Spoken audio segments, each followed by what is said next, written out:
আমাদের মধ্যে অনেকে আছে যারা আমরা লাইটরুম থেকে এডিট করতে পারি না এবং লাইটরুমের কালার টোন অ্যাডজাস্ট করতে পারি না, তাদের জন্য আমার আজকের ভিডিওটি। সো আমরা প্রথমে যেটা করব, গুগল প্লে স্টোরে যাব। আমার যেহেতু অ্যাপেল তাই আমি অ্যাপ স্টোরে গেলাম, দেন সার্চ বারে গিয়ে লিখব অরেঞ্জ টিল।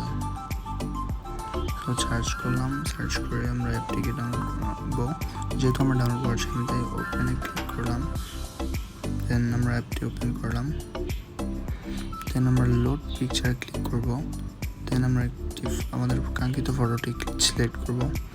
দেন আমরা চাইলে এখানে লেখা আছে, দেখুন আপনারা অরেঞ্জ অ্যান্ড টিল।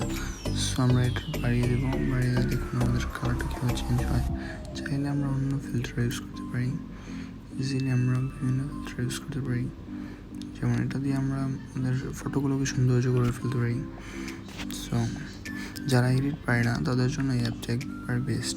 সো আমরা চাইলে এখান থেকে অ্যাডভান্স সেটিংয়ে যেয়ে ওদের কন্ট্রাস্ট, স্যাচুরেশন, হাইলাইটস কন্ট্রোল করতে পারি। দেন আমরা সেভ বাটন ক্লিক করে ফটোটি সেভ করব। Thank you so much for watching this video. আসসালামু আলাইকুম। সাবস্ক্রাইব না করলে আমাদের চ্যানেলটি এখনই সাবস্ক্রাইব করে দিন।